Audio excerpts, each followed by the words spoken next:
Most remodelers think that the job starts once the estimate is approved.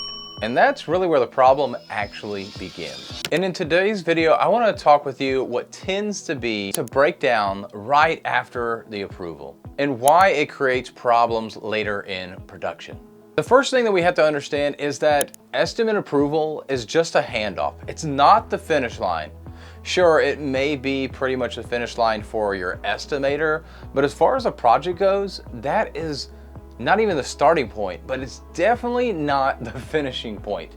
But a lot of times, home remodelers seem to think that because now you've gotten the exchange of approval, you've got an exchange of money to start on a project, and now your team or the subs that you bring in can now be busy. And while it's a great thing, it's a very huge milestone in any project, just getting the approval is almost the beginning, but it's definitely not the finish line. It's just a handoff. And the thing is, if you rush that handoff, your jobs are going to be so messy.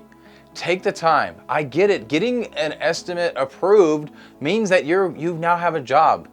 That is most of the time a client, once they've approved an estimate, you are starting to get funds. You are now working on a project and you don't have to worry about trying to find something else. Because as a business owner, myself, it's exciting. You want to get that client in. You want to get started because you know, okay, now I've got the money.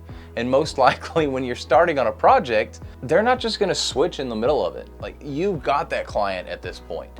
And so while it's a great thing, it is only just a handoff, and we need to think about that. And we can't rush this estimate process because when we do, the jobs are going to be messy. They're going to be missing details, and there's going to be a ton of confusion between the office, the estimator, and those out in the field.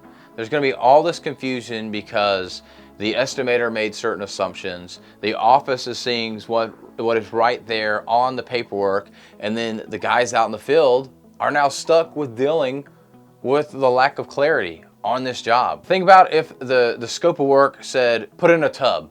Well, what kind of tub? Are we taking anything out? Do we even know the dimensions of the room? There's so many things that if that was all it said, which I hope nobody's had to deal with that, but if that's all that it said, your guys, especially out in the field, will be completely confused.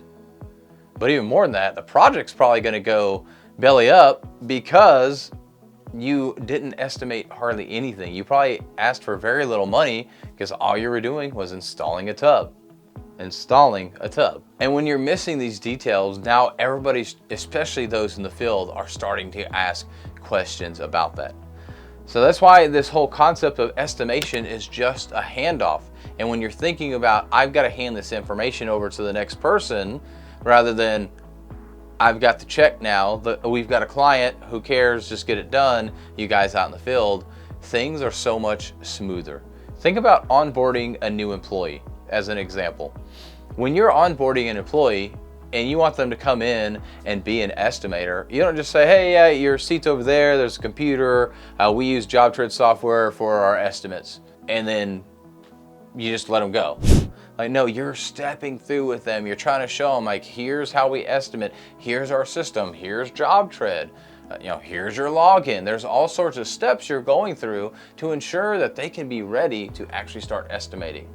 Not to mention, you're probably putting them with a senior estimator or somebody who has some kind of experience with that can transfer this knowledge over to them. And that's the same thing when you go from the estimating process to actually getting the work started. You have to hand that over. Talk about the things that the client wanted that maybe you couldn't write in the work order, to talk through those details. Make sure that the field guys understand what's going on there.